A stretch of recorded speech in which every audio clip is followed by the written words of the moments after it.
सेवा। सबसे प्रथम हमारे जीवन में क्या होता है, गुरु की सेवा होनी चाहिए, क्योंकि गुरु की सेवा करके ही हमें सच्चाई और अच्छाई का, हमें बुराई का ज्ञान होता है। हम सब भी देखते हैं कृष्ण भगवान के, उन्होंने अपने गुरु की सेवा कितना समर्पण भाव से किया है। राम का जीवन हम सब देखते हैं, पढ़ते हैं, जानते हैं, कितना समर्पण भाव गुरु के प्रति, कितनी श्रद्धा, कितना प्रेम। गुरु एक माता पिता होते हैं, हमें जीवन दे देते हैं, लेकिन जो गुरु होता है उस जीवन को कैसे जीना चाहिए इसका ज्ञान देता है। तो सबसे पहले हमें गुरु की सेवा करनी चाहिए। लेकिन कैसे गुरु की सेवा करनी चाहिए, कहीं ओछे गुरु से नेह लगा के मूलो वावे खोए साहब कहते हैं।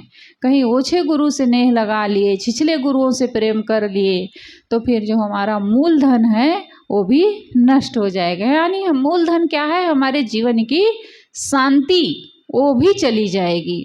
तो हमारे जीवन की शांति न जाने पाए, ऐसे गुरु की सेवा में हमें लगना चाहिए। अगर कहीं हमें मिल भी गए हैं, हम फंस भी गए हैं, तो ऐसे गुरु को त्याग करने में भी हमें थोड़ा भी हिचकिचाना नहीं चाहिए, छोड़ देना चाहिए तुरंत।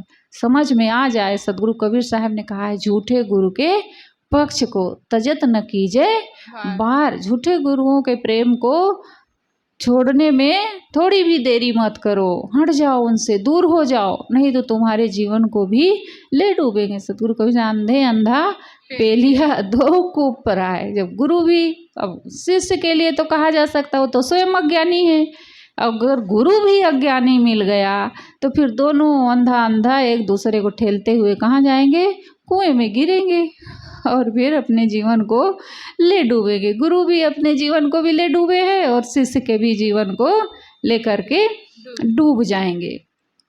तो माता पिता हमें शरीर दे देते हैं, जीवन दे देते हैं, लेकिन उस जीवन को कैसे जीना चाहिए इसकी सच्ची सीख हमें गुरु से मिलती है।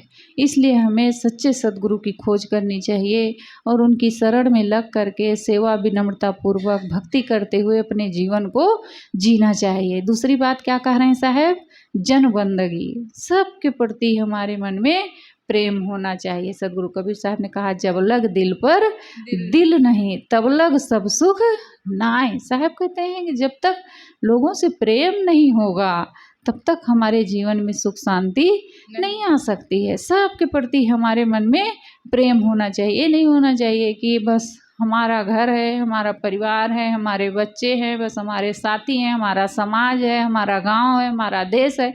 ऐसा नहीं होना चाहिए। सबके प्रति हमारे मन में प्रेम होना चाहिए।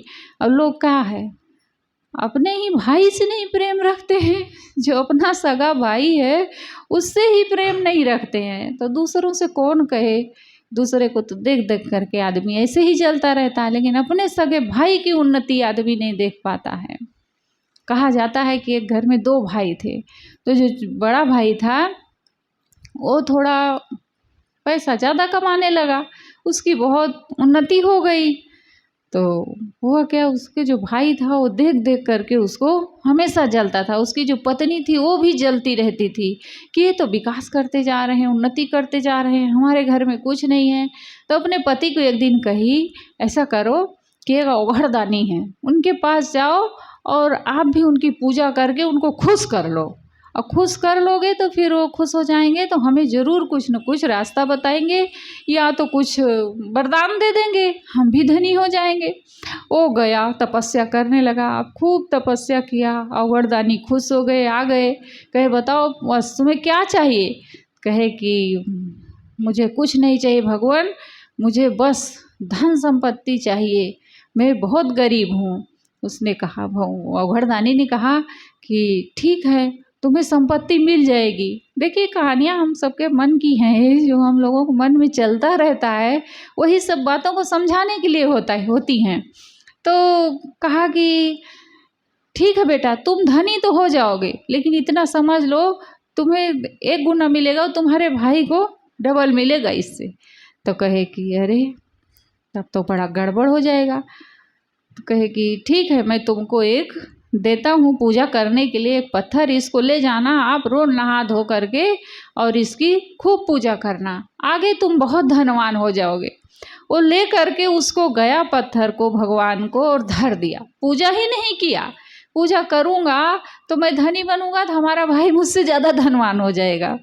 इसी ईर्ष्या के बस में वो उस पत्थर की पूजा ही नहीं किया, उसको रख दिया और चला गया बाहर कमाने। कब जा रहा हूँ कहीं कमाऊंगा वो ठीक है, लेकिन इसका हम उपयोग नहीं करूँगा, नहीं तो हमारा भाई हमसे ज़्यादा धनवान हो जाएगा। तो कहे कि ठीक है, अब चले गए। धीरे धीरे उनकी जो पत्नी थी छोटी, वो सत्संग में जाने लगी। ऐसे रोज जाए, गांव में कहीं सत्संग होता था तो जाए, सत्संग में बैठने लगी। उसको धीरे धीरे अच्छा विचार मिला और उसका मन बदल गया। मन बदला धीरे धीरे तो उसको लगने लगा कि क्या हुआ, मेरे पास कम धन रहता, हमारे बड़े भैया के पास ज़्यादा धन हो जाता, कोई बात नहीं, हमारे ही तो परिवार है। देखिए सत्संग में कैसे परिवर्तन होता है आदमी के जीवन में। तो क्या हुआ, मेरा भाई भी धनवान हो जाता, उनके पास भी धन हो, समय पर हमारे भी काम आता, अच्छी बात है, बढ़िया तो है। तो सोची चलो हम करते हैं पूजा। वो तो नहीं किए, चले गए ईर्ष्या के मारे, हम करते हैं। अब वो पूजा करने लगी। देखती है कुछ ही दिन में भगवान इतना खुश होते हैं कि उसके खूब हो जाता है धन संपत्ति, और उसके भाई के भी डबल हो जाता है। अब वो कुछ दिन में बाहर से लौट करके आता है तो देखता है कि अरे भाई का इतना बन गया। गया तुरंत अपने पत्नी से पूछा ये सब कैसे बदल गया। उसने कही कि आप नहीं किए थे पूजा, मैंने किया, बढ़िया, मैं फालतू यहाँ दुख भोग रही थी, हमारे पास इतने सारी सुविधाएं थी तो भी हम दुख भोग रहे थे, हमारे ही तो भाई हैं, इसलिए मैंने पूजा की और मैं भी सुखी हो गई और भाई के पास भी ज़्यादा हो गया, समय पर काम ही आएगा। लेकिन भाई के मन की जो ईर्ष्या थी वो उसको नहीं सहन हुआ। उसने कहा, तुरंत उसको उठाया और कहा हे भगवान, हमारे द्वार पर एक कुआं खुद जाए हमारे द्वार पर एक कुआं खुद जाए। तुरंत उसके द्वार पर कुआं खुद गया और भाई के द्वार में दो दो कुआं खुद गया। अब भाई को पता ही नहीं, सुबह सुबह उठा और उस कुआं में वो गिर गया। अब हुआ क्या, अपना भी उसी कुआं में गिर गए एक दिन और मर गए। तो कहने का मतलब है कि आदमी अपने ही भाई से, अपने भाई के सुख संपत्ति को नहीं देख पाता है तो दूसरों को क्या देख पाएगा। साहब कहते हैं जन बंदगी, सबसे प्रेम होना चाहिए। ऐसा नहीं कि हमारा घर है, हमारा परिवार है, जो बस हमारे ही अनुकूल हैं उन्हीं से हम प्रेम करेंगे और सबसे बैर बांध के रखेंगे, ईर्ष्या भाव रखेंगे, द्वेष भाव जल करते रहेंगे, तो इसमें पढ़ करके हमारी ही हानि होनी है। बस सामने वाला अगर सावधानी से जीवन जी रहा तो उसकी पता नहीं होगी हानि की नहीं होगी, लेकिन हमारी हानि पहले हो जाती है। माचिस की तीली क्या करती है, पहले स्वयं जलती है तब दूसरे को जलाती है। ऐसे पहले हम जलते हैं, किसी से ईर्ष्या करके पहले हम जलते हैं तब हम दूसरों को जला पाते हैं। वो भी अगर सावधान है तो जलेगा भी नहीं, हम ही स्वयं जल जाएंगे, राख हो जाएंगे। तो क्या करना है, दूसरी बात में क्या बताई, लोगों से प्रेम होना चाहिए, जन बंदगी। तीसरी बात है सत्संगति, हमारे जीवन में अच्छी संगति होनी चाहिए। संगत का प्रभाव हमारे जीवन में बहुत गहरा असर डालता है। हमेशा अच्छी संगत हमें करनी चाहिए।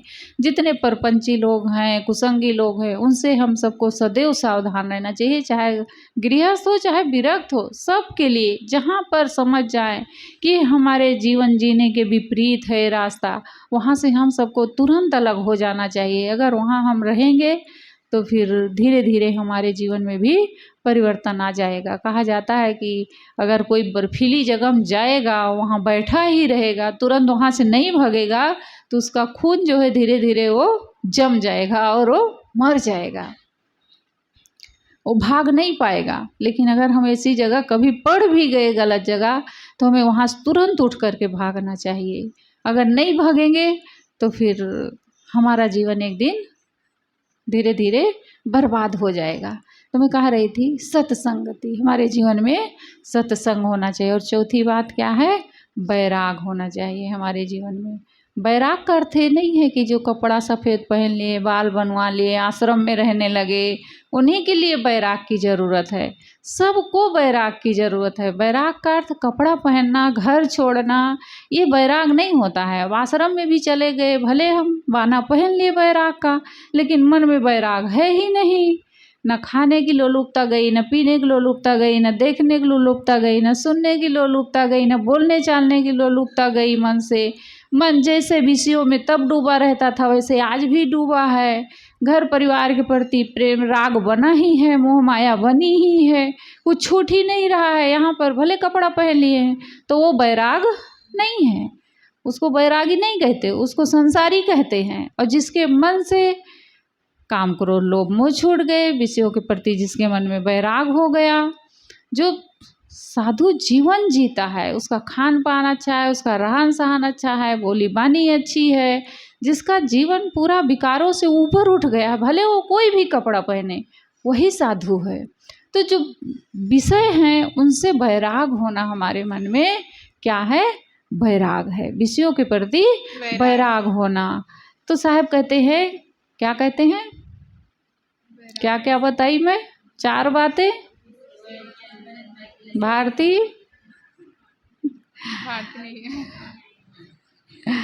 स्वीटी, गुरु सेवा जन बंदगी। भारती नाम है ना, वो आई है जो गुरु सेवा जन बंदगी, सत्संगति, बैराग, ये चारों जब ही मिले। साहब कहते हैं ये चारों अगर जिसके जीवन में मिल गए, अच्छे गुरु मिल गए, अच्छी संगत मिल गई, सबका प्रेम आदर भाव मिल गया हमारे जीवन में, और हमारे मन में विषयों के प्रति बैराग हो गया, जिस चीज़ को हम जान जाएं कि गलत है उसको हमें तुरंत त्याग देना चाहिए, यही तो बैराग है। तो साहब कहते ये चारों जब ही मिले, जिसको ये चारों मिल गए तब समझो बड़ी भाग। साहब कहते हैं उसकी बहुत बड़ी सौभाग्य है, भाग्य नहीं सौभाग्य है। एक भाग्य होता है, एक सौभाग्य होता है। सौभाग्य का मतलब क्या होता है? 100% पूरा का पूरा भाग्यशाली है वो। क्यों 100% भाग्यशाली कहा गया? क्योंकि वो मानव जीवन में आकर के अपने कल्याण का काम कर सकता है, पूरा कर सकता है, अपने काम को पूरा कर सकता है। मानव जीवन ही ऐसा है जिसमें रह करके वो अपना सब कुछ, सारे दुख से वो अपने आप को मुक्त कर सकता है, मिटा सकता है अपने सारे दुखों पर, पूरा पूरा कल्याण कर सकता है। इसमें उसका कोई काम अधूरा नहीं रह सकता है। लेकिन करना पड़ेगा, उसके लिए मेहनत करनी पड़ेगी। क्या करनी पड़ेगी? पहले, सबसे पहले गुरु की सेवा करनी पड़ेगी। जब हम गुरु की सेवा करते हैं तब वहीं से हमारे चित्त में शुद्धता आती है। हमारा चित्त शुद्ध हो ही नहीं सकता बिना सेवा के।